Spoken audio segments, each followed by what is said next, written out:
Hello and welcome all listeners. I'm your host Umang Panchal, inviting you to this phenomenal episode number 5 of Episode-05 podcast. Today we have a very special guest joining us from Colorado, and his name itself is enough to feel the adventure, thrill, and sensation of the excitement about world's most dangerous expeditions. He featured in many renowned news, magazines, and articles such as National Geographic, Discovery, and Animal Planet. He is the first man from United States of America who got the prestigious achievement of Adventure Grand Slam. And as per data, we know that there are only 12 people on the world who have finished the adventurous, dangerous, and most desperate expeditions. He summited Mount Everest 5 times and have done all 7 summits located in the different continents of the world. And now, his polar expedition to the North Pole and the South Poles were the world's most noticeable expeditions because it was unsupported and unassisted. And I also can say that he also has Master Polar Guide certification from IPGA and has a Wilderness First Responder certification. So it will take a whole day if I am going to describe his achievements and expeditions. Without getting more time, I feel thrilled and zestful to have Ryan Waters, the most noticeable and most amazing mountaineer, founder and director of Mountain Professional, a company dedicated to its client to provide world-class services in their adventure exploration. Welcome, Ryan, to my show at Episode-05 podcast. Thank you very much for having me. Nice to see you on this fine Friday. Nice to see you too, Ryan. It will be so awesome for the next talk, and I feel vibrant and enthusiastic to have you over here. Thank you so much. Thank you for having me. Yeah. So Ryan, I always ask this question to all my guests that how did they find their passion? What was the igniting event, the incident, or I can say the story that happened in their life that they fall into love with some specific will what they are doing right now. And hence, I want to ask you that how did you find your love for the mountaineering, for the adventurous expedition, and how did you start your professional expeditions at the different location? And what were the places have you explored during your early career in the mountaineering?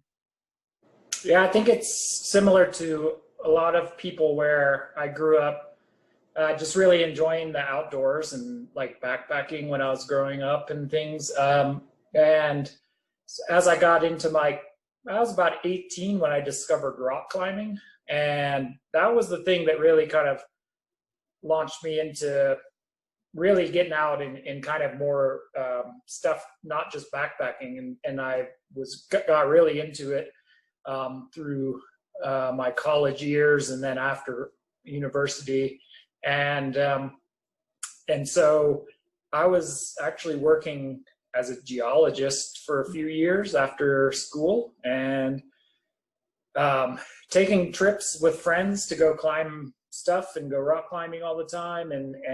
But I was similar to a lot of people. I was reading books about traveling and expeditions around the world, and I was just enthralled by all these, amazing stories from Mount Everest and the Himalayas and all this stuff. And so as a few years went on, I really was bitten by the bug to want to travel and just like go climbing and go adventure. And so I'd already been a rock climber, but so I wanted to learn how to climb big mountains, like mountaineering, where you have to walk with crampons and ice axe and things. And so I took a course out in California and climbed my first kind of big mountain, I guess you would say, Mount Shasta in California. And I loved it. I loved that process of kind of, climbing the big peaks on glaciers. And so I was really hooked on that side of climbing as well. And from there, it just like, I couldn't keep that desire down anymore. And though I loved working as a geologist, and I did be able to work outside and kind of a mix of office work and outdoor work, but I just had this thing pulling me somewhere else. And I decided one day I had what I call my mid-20s crisis. And I just gave up on my career, like a stable career. And I just took a job as a instructor doing rock climbing instruction. And from there, it just like, I never stopped. I was learning how to be an instructor and eventually a mountain guide, and started traveling to South America a lot to climb mountains and work down in the Patagonia region. And so it was just like, it was the best decision I made ever, just to kind of follow that passion and see where it took me. I didn't know where I was going, and if I could make money or do anything. But I just decided that it was worth it. I could feel it enough inside that I knew it was the right choice to just kind of pursue this passion for climbing and taking adventures and travel and everything else. And so I've been on that path for probably 18 years now after that decision. And so it's been amazing to travel the world and get to do all these expeditions. I think it's phenomenal that you just followed your instinct, the thing, what you want to do in your life, the thing, what make more alive for you. And that's why you followed your instinct. And that's why you are at the stage where nobody else right now. I feel so. Well, there's plenty of people out there that have done a lot of great things and harder things and different things. And, you just do it.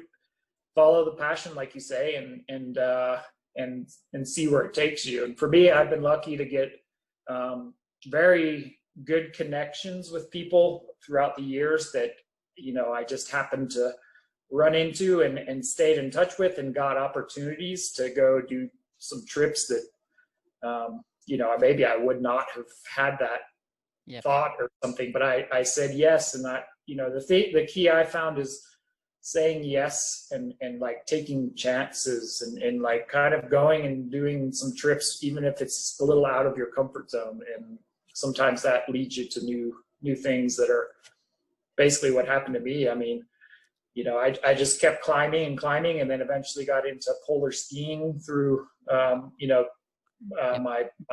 my friends and my contacts. And then, so same thing, follow your passion, and sometimes it works out as long as you stick with it and really pursue that passion. I totally agree with you. And that's why I have found a quote that don't just follow your passion, let your passion find you. Yeah. And that is really important for me as well. And we all know that you have submitted all that 7 different summits from all around the world. And during that all exploration, I think, which was your toughest journey? You believe that does it was like a mountain, or do you believe anything else was there? I think for me, the hardest expedition I've ever been on was skiing to the North Pole from the coast of Canada to the pole, which is called a coastal trip, or it used to be called a full length trip, but we're in the polar community trying to get away from that phrasing, just to clarify things. But that's the hardest trip I think I've been on. But for climbing, the 7 summits they're challenging and hard, but there is quite a buildup of experience, and you can kind of, a lot of people are doing those mountains, and that's my main job, is guiding people from all over the world on these 7 summits. And so I get to see that lots of people can do that as they put in the time and learn skills and stuff. So they're all hard, but for me, I would think that some of the other expeditions I've been on in like Pakistan and some other climbs were maybe harder than the 7 summits that I've been on. So yeah, I've been around quite a bit, at least in the Himalayas. I think last time I counted up, I've been on like 24 Himalayan trips, and so that's a lot of different mountains in Tibet, Pakistan, Yeah. Nepal, and so you run into a lot of hard things and a lot of challenges. And not summiting all those mountains and turning around and seeing some rescues and accidents and things like that. So it's been quite a ride along that journey. I believe so. I believe that the journey, especially for the mountain or for the any kind of mountain climbing, is dangerous when the weather is bad. And I also, if you are saying about something, the different weather and all the situation, I know about the K2 mountain, which is known as the world's second most largest, the highest, or I can say the tallest mountain. And I have heard a lot of story about that it's the most dangerous among all. So can you please explain something about that? Yeah, and one thing to keep, that's a very common explanation for K2. I would say that label of the most dangerous or the hardest, what a lot of it's if you're just out reading the mainstream news sites and things, or even some climbing sites, you may get that impression. But if you take different kinds of statistics and things, then some people would say other mountains are the hardest or most dangerous. Like I think Kanchenjunga in Nepal has the worst death to summit ratio or whatever, like even more than K2 or so. But yes, to the point, K2 is definitely a very difficult, dangerous mountain. It's very challenging, harder for sure than climbing Everest in the traditional fashion, where people are going on the normal routes and fixed ropes and things like that.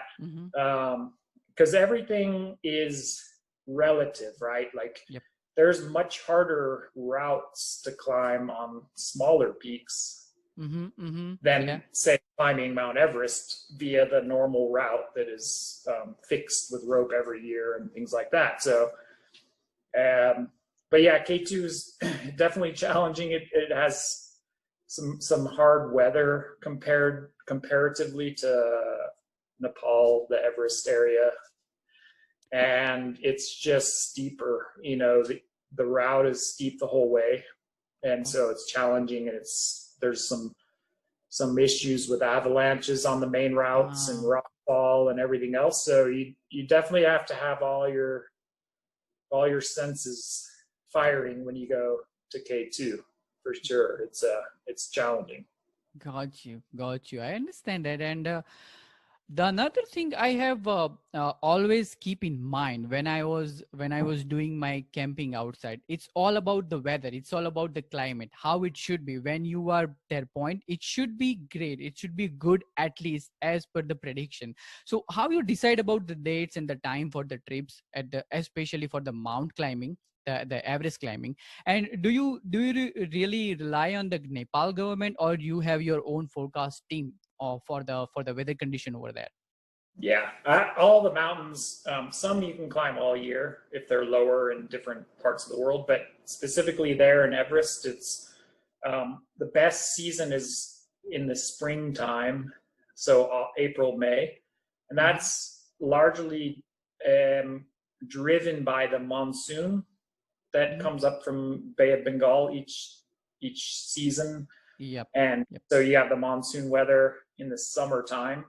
So you tend to get like the best stable weather in the springtime. And also there's a kind of a opposite time period in the autumn, September, October. It's also good, but it's a little bit, tends to get a little more snow, and you're going into the winter as you're there, so it's getting colder on the mountain. As opposed to summertime, you get to the mountain early to start doing your climbs up and down and acclimatizing and getting ready. And so as you're there, it's getting warmer every day because you're approaching summertime.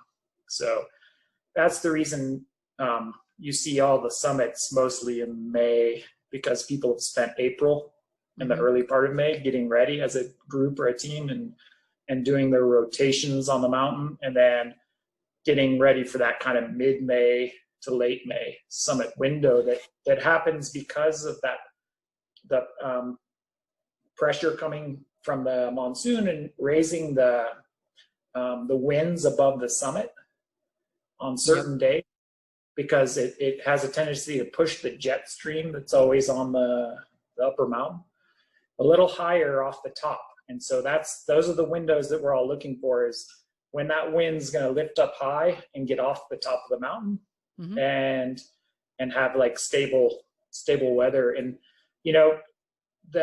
most expeditions are using outside weather forecasts that we pay for.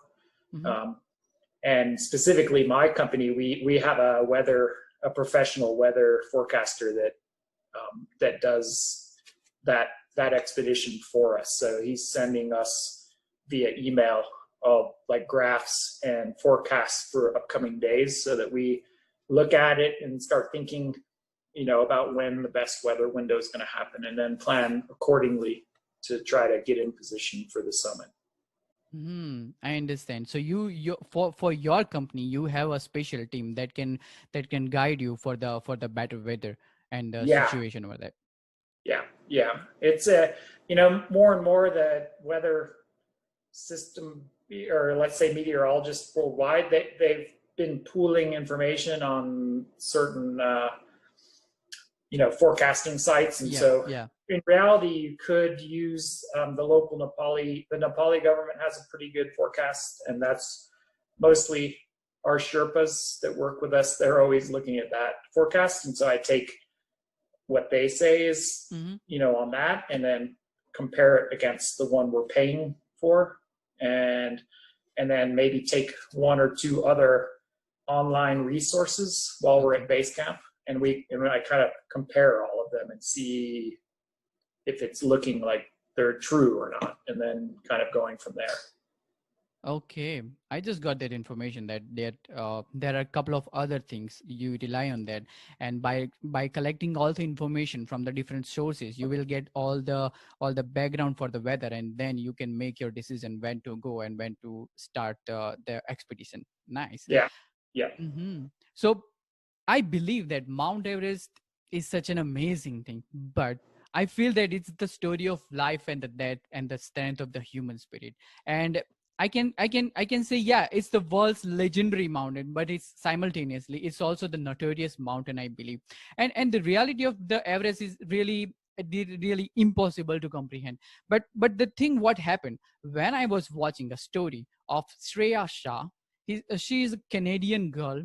She was a Canadian girl who tried to attempt to climb the Everest, and as per the documentary, her body is still there in Canadian flag, and I have seen the picture and I was speechless.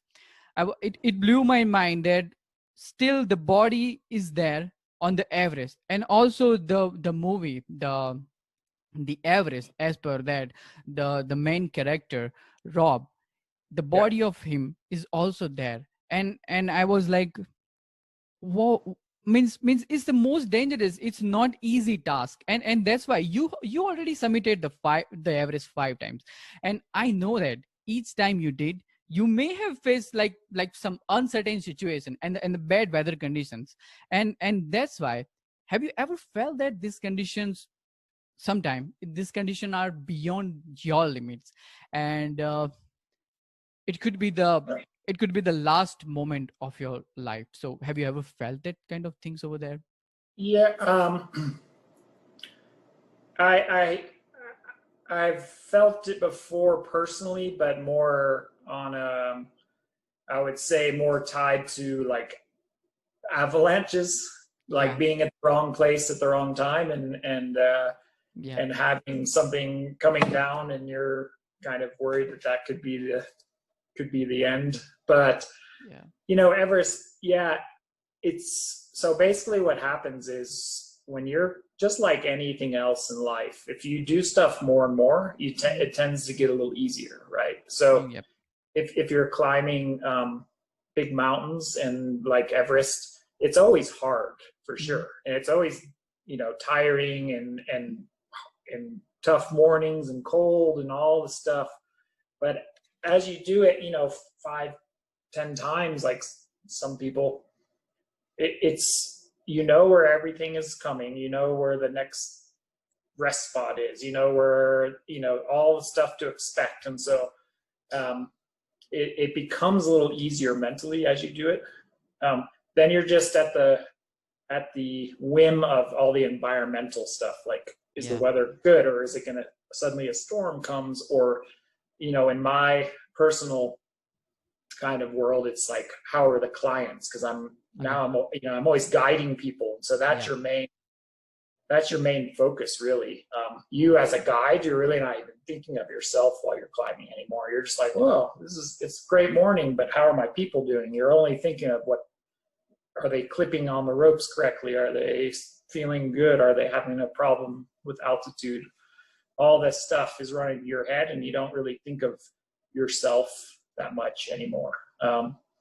But I have had experiences with altitude personally, gotten sick with acute mountain sickness on mountains. And so I know that what it's like. And so those are times when you really feel bad and you hate the place you're in, and you're like, wow, I wish I wasn't on this mountain. But even those kind of situations you tend to get better at. Like you can personally maybe anticipate a little better, like, ooh, I'm not feeling so good. And I know this is a sign of maybe the onset of an altitude problem. So I need to do something to fix that. Like maybe I need to stop and ask my other people to go ahead, and I'll go down and rest, or drink more water, or take, some oxygen or something. So you start to be able to, knock down these problems before they get bigger. But to answer your question on the large scale, there are people up on Everest and other mountains that unfortunately didn't make it down, and you do see some of them sometimes, and it depends on if they're in a place where it's just too hard for anyone or a group of people to help get that person down afterwards, that they're just still there. And even like Rob Hall or Scott Fisher, these guys, not Rob, but Scott Fisher, like pretty much everyone knows where he is. And if you want to go see him, fortunately you can take a little veer off this one spot where we all know where he is. He's not like, just right there sitting on the route, but it's one of those things that unfortunately you get a little desensitized to seeing people. If you're there a lot and you see dead people, it's a terrible feeling no matter what, but it's something you just get kind of used to in a way. And so for me personally, I always shield that stuff from my clients.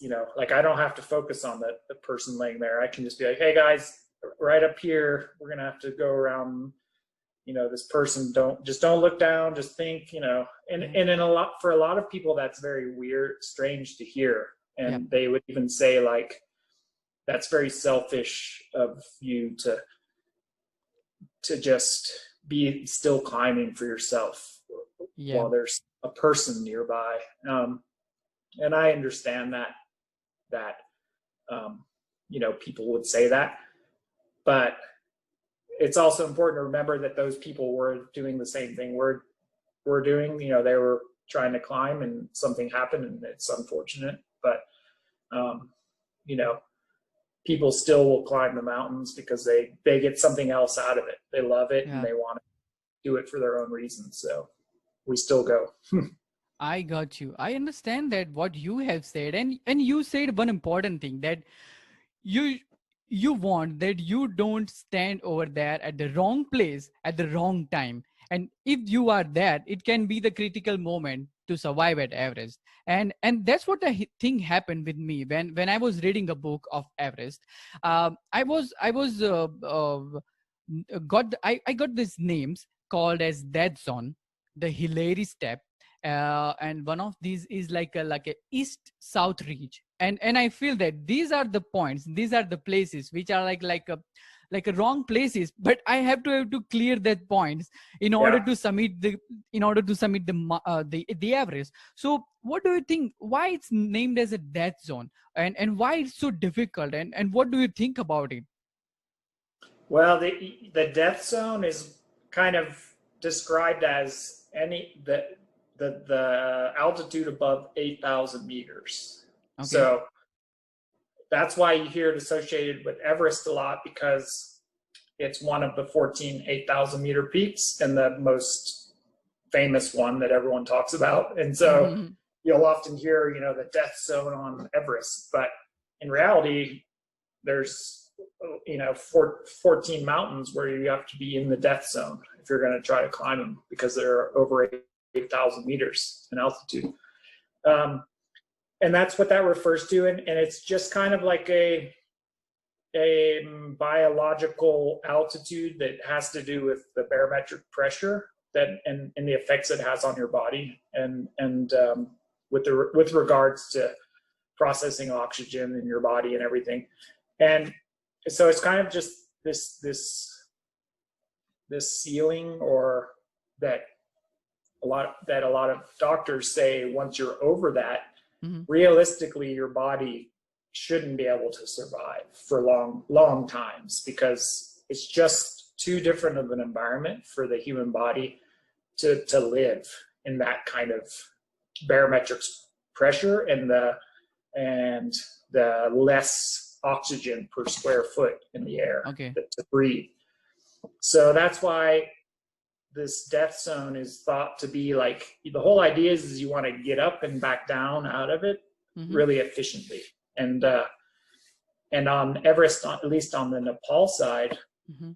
the high camp that you leave to go to the summit is Hmm. right at 8,000 meters. And so when you get to your camp 4, the high camp, you're basically like sleeping in that death zone for part of a night, leaving to climb to the summit, Hmm. and coming back down and sleeping usually one more night at 8,000 meters, and then descending right away, because you just don't want to spend more time than you need to above there. And you also get weaker just spending time at that altitude. Your body's just kind of Yeah. running down slowly as you're spending. So it's just that kind of ceiling, right? You get over 8,000 meters and things happen. So you don't want to spend a lot of time above that altitude. You want to get up to a summit and try to get back down below. I understand. So, as per the medical term, your body have to do much more than anything, and that's why it's called as the death zone. If you are living there a lot of time, then it may be hazardous for you. Yeah, yeah. Okay. And also one more important thing is like the Hillary step and the southeast race. I have seen that it's like a very narrow place on the mountain to pass, and there are a lot of incident happen in the past. So what do you think about it? How you followed the path, or what are your techniques to just pass that critical things? Yeah.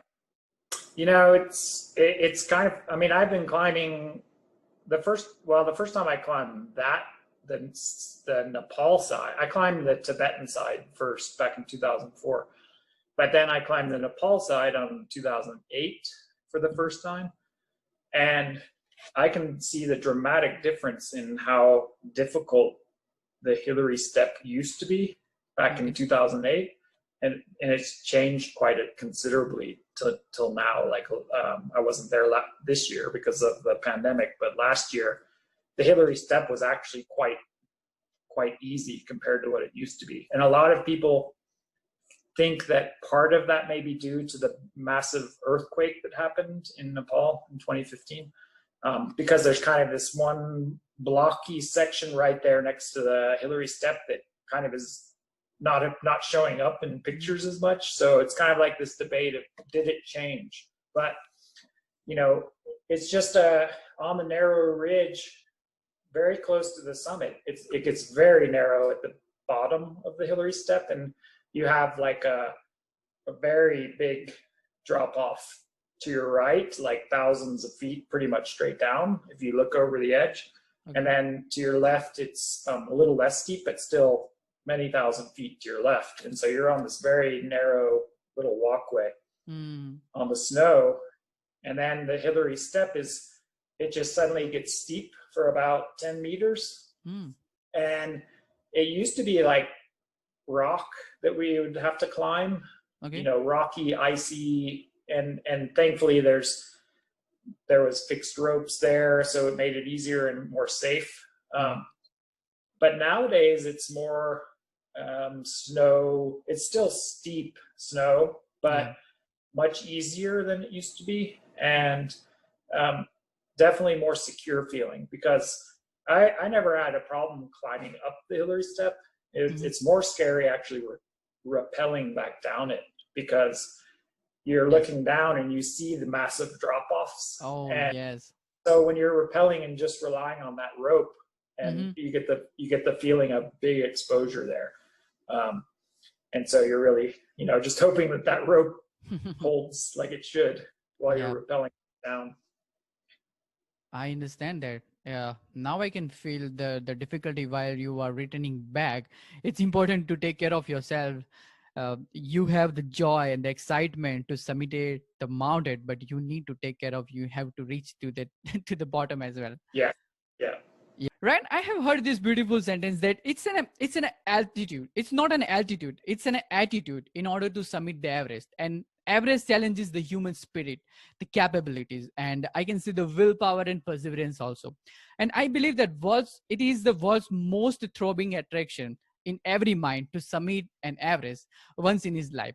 But what are the skills or the physical abilities, or I can say the mindset, you believe that the person should have to acquire in order to summit the Everest? I mean, I think that saying holds a lot truer than people can realize for a mountain like Mount Everest, because as long as you have a certain amount of hard skills that you have to go up, with regards to crampons and ropes and stuff like that, to be guided by people. After that, it really becomes, it's mental. Yeah. It's like understanding that you're going to face challenges. You're going to face mornings and days where you are not having fun. You're really hot. You're too cold, or it's too hard, or it's too high, and there's no air and all that stuff.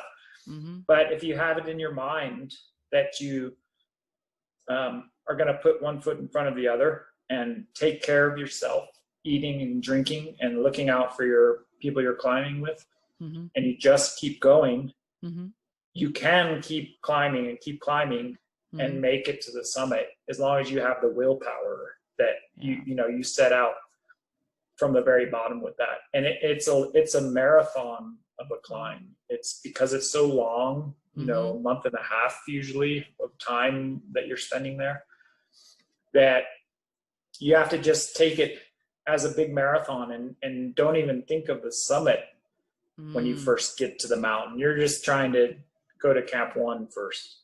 And if you can do the Camp 1 climb and come back down and feel good and take rest and take care of yourself, then you start thinking, then I can go to Camp 2. So you try to mentally just do these little hurdles and remain positive. And then if you're feeling good, then when you do go on that summit push, then it's all up here, and it's going to be difficult and scary, and you'll have anxiety the night before you're leaving for the summit.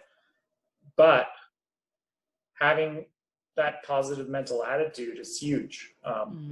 Many people I've been to the summit with have gotten very close and looked at me or one of my other guides working and said, I don't think I can do it. Yeah. And it's up to us, if you're with people, to recognize if that's really the case. Like, maybe they really shouldn't be going further, because they're too tired, or it's going to be dangerous going back down. Or is it just that they're overwhelmed, tired, and maybe it is just mentally challenging that last bit. And it's your job to say, you know, you can do it. Come on, let's climb this together. Let's finish it. We only have, 30 minutes Yeah. left, and try to help push each other past that mental block. And then people are really excited, if they can overcome that little hurdle at the end, just to kind of get themselves to the top. And it's quite amazing to see that when people, they have it in their mind that I'm gonna get to the summit, and then when they finally do accomplish that goal, it's like sometimes years worth of work and mental preparation, and trying to raise the money that it costs and training and all that stuff. So once you get back down, it's just like a relief for people, and it's a very joyous time to celebrate the summit of Everest with each other. I understand that. So you have said it's a month and a half. So the whole journey to climb the Everest and to come back, it's like a month and a half. Yeah, because you have to acclimatize. So you need to go up to Camp 1 and come back down and take some rest and go again up and and you have to trek into the base camp, which takes 10 days. And you have to spend some time in Kathmandu before. So it's a out of a long, I would say roughly 40 days, 45 days of stuff that you have to do. You may only be really climbing, 7 or 8 of those days on the actual mountain.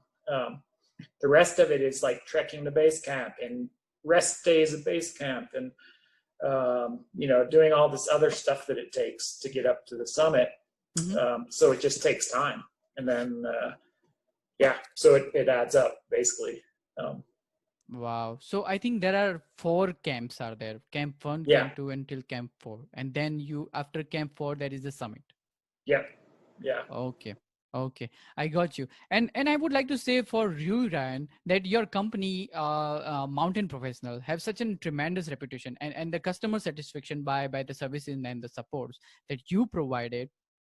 And I also have seen the team on your website, and I have searched that they have vast amount of experience and knowledge, and this is really helpful for your customers to having such a tremendous work team, such a tremendous team over there with their expenditures. And but the thing is, many of us, like, we don't know that from which point we can start the journey to Everest, to summit the Everest. And that's why when how you handle your customers having no such experience of mountaineering, and they just call, hey Ryan, I just want to go to summit the mountain, Mount Everest, and let me know how can we do it. So how you do with that? You believe it or not, that happens a lot. With emails.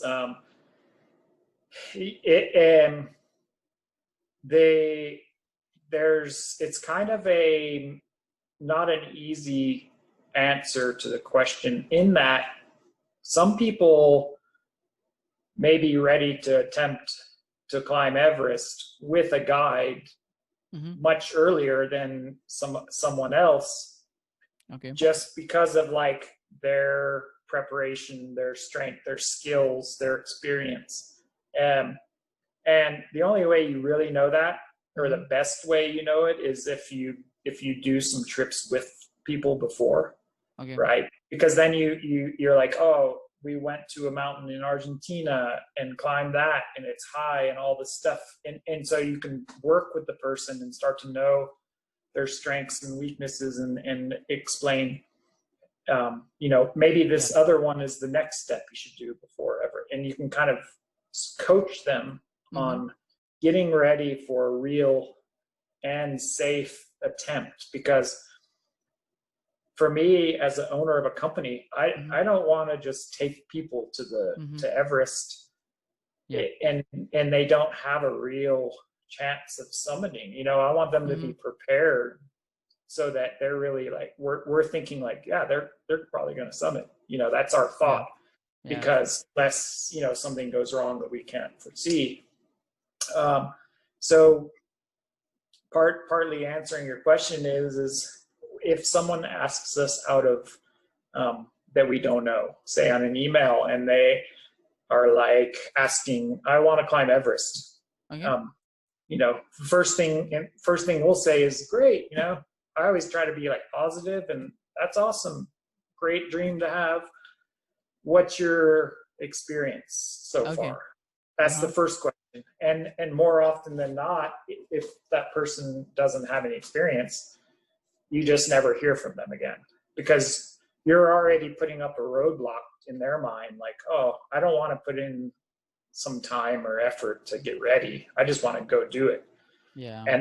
And I see that more and more in our society these days, where people want things very fast and kind of quick fixes with social media and everything else. Yeah. You know, like, I just want to be able to climb Everest and say I took a picture and that kind of thing. Whereas maybe more in the past, there was in the years gone by, it was a little more common for people to really invest the time climbing mountains for years and thinking of Everest off in the future. And it's just a little less like that now. People kind of more want to do it on their third mountain or whatever. And so it just, for us, it's part of our job is to talk with them, say, we would suggest doing this kind of mountain first, getting this training, go with us on a different mountain, and we'll talk about that progression to go to Everest. That's how we do it. Okay, that's really good, because you just tell them this can be happen with you if you go without the training, without the experience, and then you also guide them. You can say the things the other trips they can do to get experience, the skills, and then they are ready for Everest. Yeah, exactly. Okay. And Ryan, what the other thing I believe is that what happened many times, unpredicted these conditions, and there's altitude, and that's why what happened, the attitude, the determination, and the love for the family can help a one to do more than any motivation ever. And that's why I have this question especially for you, that how does your family help you, or I can say to motivate you to make this possible and go to these like dangerous expeditions? I would say my immediate family for years first thought I was crazy to just go do all this stuff, but we're always supportive of just following along. And over the years, I mean, I've been doing it long enough to where it's pretty normal for them now. You know, and so I've been really fortunate to have family that's very supportive of that dream and that path I went on. And so it's been really nice to be able to, and you have people to lean on and call if you're having hard times on expeditions. And you know, if they support what you're doing and understand that you really can't live without this stuff, that makes a big difference. Because I'm sure a lot of people's families are less supportive, and they think that maybe you're climbing for silly reasons that are dangerous and you know, maybe selfish or something. But if people just understand that it's something you really have a true passion for, and you kind of, it's part of who you are, then that's a great thing if they support you in that way. And that's how my family has been, and that's really fortunate for me. Yeah, sounds really good that your family helped you, and really they are with you, so you can do this and you can help others as well. So now let's move toward the polar journeys, because you are famous for their journeys. And everybody is excited to listen more about that, and what happened with you when you have a polar bear and all the stuff. But just let do before than that, what is the adventure grand slam? Just give me a brief introduction of that particular thief. And I have also seen your interview at the blog of National Geography, that I have read that it was unsupported and unassisted. So what do you mean that unsupported and unassisted, meaning that? So when the thing that's become a little bit more of an objective is the Grand Slam kind of title, and it's actually a few different. It's been a progression over since I've been in the outdoors. Originally, the Adventures Grand Slam was to climb the 7 summits, Mm-hmm. the highest mountain on each continent, Mm-hmm. and then ski North and South Pole expeditions, full length ones from the coast, like Canada Yeah. to the North Pole, and Mm-hmm. from the coast of South Antarctica to the South Pole. Okay. And then over the years, there was a little bit of a change to this Explorers Grand Slam, which is what a lot of people call now doing that same thing, but for the polar ski trips, Mm-hmm. they're just doing what's called the last degree, so the last degree of latitude to the poles, and that's 60 nautical miles. So it's a much shorter, you're talking like 7-8 days of skiing, as opposed to long 50-day trips from a coastal start to a pole. Okay. So what I did personally is the Adventures Grand Slam, the old way, which means the climbs and then those full length trips, Mm-hmm. unsupported and unassisted. And so unsupported means without resupplies, like getting drops or caches of food and supplies along the way. Oh, okay. Just starting from the beginning and taking everything for your whole journey. That's Okay. the supported versus unsupported. And the unassisted term means not using any assistance, such as kites for like kite skiing, or dogs, or any kind of assistance other than you just pulling your sled. So that's kind of the determining things of those, like unsupported and unassisted. So and so there's a pretty small group of people, I think 11 or 12 around the world, that have done it both those ways. And also assisted, there's like many terms, but if you get guided, then it's considered assisted, right? Because you got assistance from a guide while you were skiing. So Okay. so if you look at this, people that have done that Grand Slam without assistance and without support, then there's only like, I think I was the 11th person to do it Yep. in the world. So yeah, it's pretty cool. I mean, it's definitely a small club to get in. Yeah, there are only 12 people who have done it, and you are on the rank of the 11th number, and it's amazing. And what is the amazing thing that I have done skiing, but it was the slope I have done on mountain, so it's easy. You have the speed, you have all the stuff, and you just move around.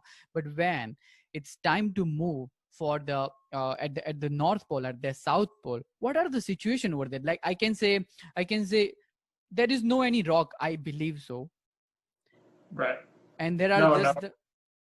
just the ice. And that's why I have a question that especially for your South Pole trip, and you have done your journey and you have faced a lot of difficulties over that I have seen. And what happened with, when I have read, my curiosity hyped because I have read about the polar bear encounter and the emotional moment of you and your expedition partner Eric.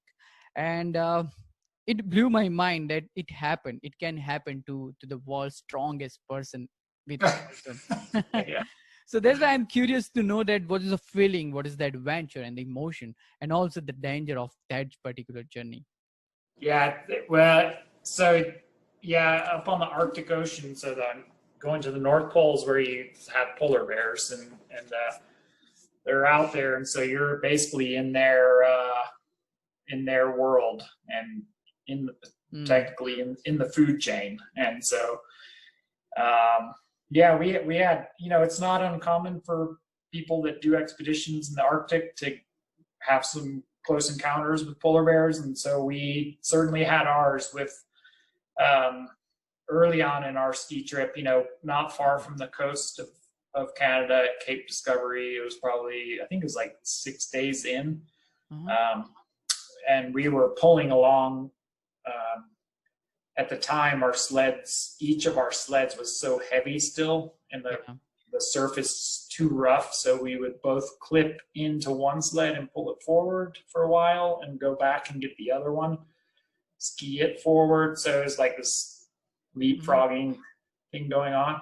And so we just happened to stop with one of the sleds in this day and turn around, and these two bears were walking in our tracks, maybe by that time 15 feet away. 15 and feet. So we were alarmed, obviously, and you throw off your mittens and try to get your flares, which are in your pockets or in your sled right there. They just kept walking at us, and we shot small pen flares that we keep in our pockets, and that slowed them a little bit, but they just kept walking at us. And very luckily, we happened to have the one sled that had our gun in it. Okay. And it gave us time with the small flares to be able to get the gun out. And my buddy Eric was the one that was able to reach in, get the gun out. And the first 2 rounds in that shotgun are like designed as bear scares. So it shoots out and explodes, and it just makes a loud bang to try to get them to turn and run. And so thankfully that did work for us. And by the time they turned, they were very close, like 10 feet. And yeah, it was scary for sure. I mean, because we didn't know they were walking behind us. Normally, if you see bears out on the Arctic Ocean, it's more typical to see them far off while they're circling around, because they smell something that they're not used to. And they'll do big circles and come in closer and closer and closer. And so you usually see them, far off in the distance, and they're kind of circling around you to try to figure out what you are. And these bears just happened to walk behind us in our track, and we didn't even know it. So we were just lucky we didn't get a swipe from a paw in it, because it would have just like been over right there. Oh my goodness. So it's like the behavior of the bears were also weird, because as usually they first recognize what you are is the food or anything else, but the bears that they were following you, that was really uncommon at that situation. Yeah. Usually they're inquisitive, and they want to figure out what you are, because they're just looking for food, and maybe you're a food source. And so this was a mother and basically a teenage bear, like her cub, but it was like halfway grown up. And so they were just probably walking in and picked up our scent and happened to start following us just to see what we were. And we were just really lucky that we happened to stop and turn around when we did, and also that we had the gun in the sled that we were pulling. Because if we would have been taking the other sled just by total chance, maybe I wouldn't be here to talk to you today, because we just happened to have the gun with us at that time. I believe so. And this kind of uncertain situation can happen while you are doing this kind of dangerous journeys. I understand that. And the important thing I was thinking is like how you started your journey from United States. What was the first steps you have done, and how you reach over there, and then how you landed over there and just started the journey?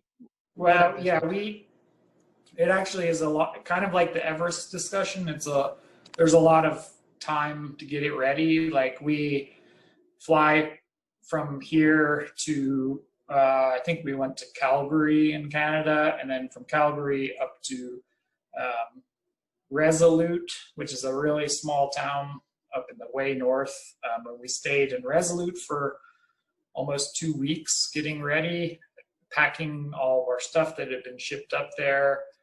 We got delayed a little because of the next flight. We couldn't fly up to the start for a while, but then we take a ski-equipped plane all the way up and land in Cape Discovery, which is our starting point. And then from there, you start skiing. So it's a lot of process to get in place to start that trip. And it's a whole road journey. It's a long journey. Yeah, it took, we took 53 days to do that from the coast to the North Pole. And so the whole trip with travel and getting ready and everything was over 2 months easy. I'm not sure how long, maybe 2.5 Two and months. a half. And Yes. yeah. It was about like 77 days I have read somewhere. And Yeah, it sounds right. yeah. So it's also important that the discussion point when I have recorded one of the episode about the environment and the current situation. So after your North Pole expedition in, I think, in 2014, if I'm right. Yeah. Yeah. So in 2014, and then after a 1 year in 2015, two other explorer they try to complete this journey in order to gather some data for the scientific or the science initiatives, and but the situation was so bad, and unfortunately, due to the brutal weather and the melting ice, they couldn't survive over there, and they died over there. So Yeah. what about the condition at poles right now? And what do you think about the future expedition at polars, Ryan? Yeah, the guys in 15, they actually, I think it's believed that they probably fell in water. Mm-hmm. So they probably fell in a lead or something, I believe is what everyone was thinking. And so that's obviously dangerous because you can freeze to death in the water. And yeah, it's such a hard trip from on many reasons, physically, financially, just the physical part of it's really difficult. A lot of skills involved to be able to do that you only get from doing a lot of trips. And so that's why there's not a lot of people that try it and even less now, because the big hurdle is the closing down of the season because of kind of the changing climate, not as good ice, and that plays a big part in the logistics of how you can attempt a full length trip to the North Pole. Back 12, 15 years ago, or a little bit more than that actually, people that could do it would leave about the same time we did in March and ski to the North Pole, and they could time it to where the logistics company that is up there at certain times of the year doing things for the last degree trips, and they have a helicopter stationed on the ice. You used to be able to get picked up at the North Pole through that Russian logistics operator. Okay. But as the ice gets worse from changing climate, that operation can't be there as long as they used to be. Okay. So they go earlier almost every year, it seems, and their window is shorter and shorter to put that temporary base on the ice near the North Pole. So that option of skiing to the North Pole and getting picked up by the Russians in the helicopter isn't really there anymore. And so what we did is we hired this Canadian flight company with fixed wing planes to come to the pole. And that's a way more expensive option, but it was the only option we had because of the way things are. And so after we did it and were able to get to the North Pole, that company is no longer going to operate those flights anymore. And so effectively that's kind of closed out people skiing to the North Pole from Canada. And it's really hard from the Russian side now because the ice that used to be all the way up against the landmass of Russia now pulls off really early. And so you get a lot of open water on that side. So it's more difficult to do. It's harder to ski from land. And so there's just a lot of hurdles to get over. And so no one that I know really tries anymore. I mean, there's been a couple attempts to ski, and a friend of mine even tried this past spring from the Russia side, and they just ran into too much open water and hard logistics, so they stopped their attempt. So the situation is really worse, because if it is the matter of environmental issue, and if keep going on, then I can say we need to close all the expedition at the polars, if I'm right. Well, no, I mean, it's still possible to try to ski to the North Pole from land, it's just harder you got to figure out how you're going to get to the start. You could take a snowmobile from somewhere and go for a month to get there. There's options. It's just that it's really hard and it's far away and it's difficult. And so that's why this Explorers Grand Slam nowadays, more people are still doing it, but they're using this last degree North Pole ski trip because you still can fly up there in a helicopter early April and ski for a week to the pole and then take the flights back to Norway and you're done. And so that's why you still hear people skiing to the North Pole. It's just they're doing a much shorter version and very short time. And it's like you get dropped off on the ice and you ski for a week and you're there. Great. And then you fly back home. So it's still hard and it's challenging and all that. It's just a shorter version. Okay. It's unbelievable. The thing that is happening is really unbelievable. Just a single question, that why there was a tear in your eyes under your goggles while you were doing the journey at the polar? What was the situation? What was the emotion there? From our documentary on the North Pole, there was a day that was very hard for some reason. I mean, all the days were hard, but there was one specific day, at least for me. Me and Eric were giving it everything for many, many days. It was probably day 48 or something like that. And it was just a really hard day, very flat light where you can't see anything because of whiteout conditions. We weren't making distance. We were getting really close to the North Pole, but it was very bad ice, like chunks, and we were running into open water. And it was just really much harder than you would think it would be that close to the pole, because in days past it used to get easier when you got to the pole because it's so far north that it was always frozen, and so you didn't run into different pans of ice crashing into each other. But nowadays it's much more broken up, even way up to the north. And so I was out in the lead on that particular sentence that I say in this documentary. And it was just really hard. I was trying to lead the way for us because we just flip-flop throughout the day, whoever's leading, to follow this compass bearing. And I just kept running into chunks of ice and I couldn't go anywhere. And I was so tired. I hadn't slept in some days. And so I just said, like, I should write a country song called Crying in My Goggles, because I was like, in there crying. I was like, I can't do it. I don't know what's going on. It's so hard. And, I was basically having a pity party for myself. And that was the one time I kind of broke down on the trip. But, we just kept going and like, we can do it, and we supported each other. And that's what the advantage of having a partner is. You can kind of help each other through those times when someone's having a really down day. You can be like, come on, we can do this. Let me go in the front for a while. You just take a rest and get behind me, and that kind of thing. And so that's how we got through that. It's unbelievable for me to have such an unpredicted condition, the situation, and the atmosphere that is really, you cannot do anything. Just you have to survive. You have to reach to your goal. That's all you can do. Other than that, you have to have one option: to die. That's all. Kind of true.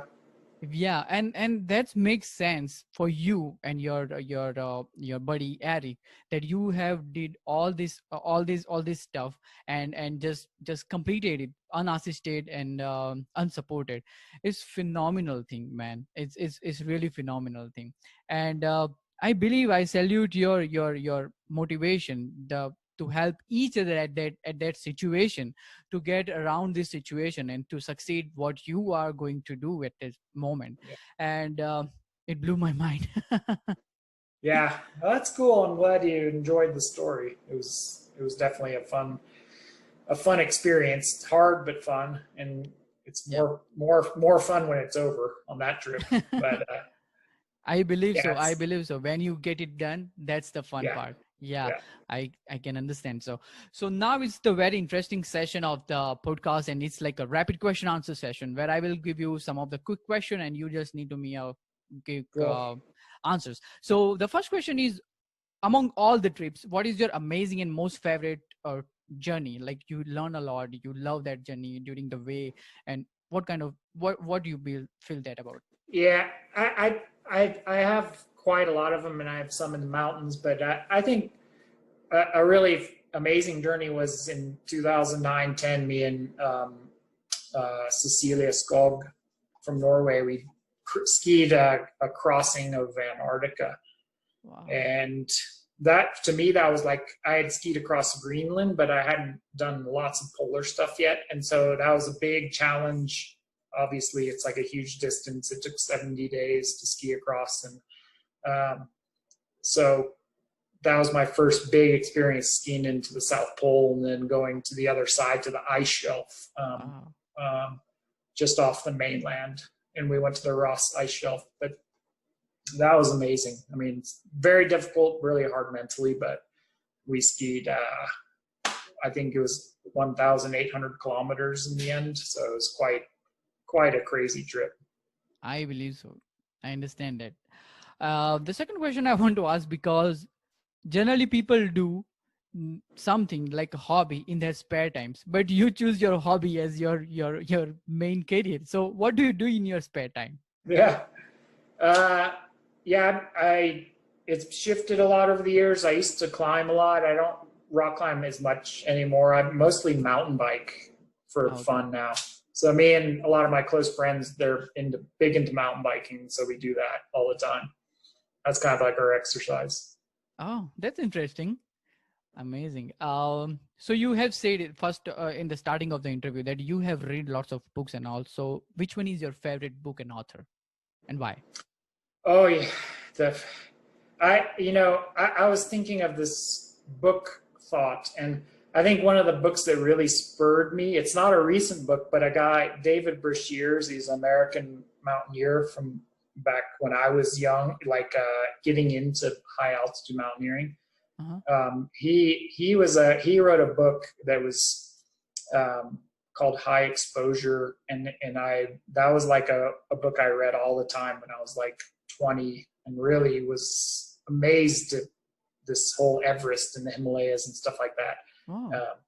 And he's still around somewhat, but really accomplished guy. And he was the guy, he directed the film Everest for the IMAX movie back in the day, the first one that came out. So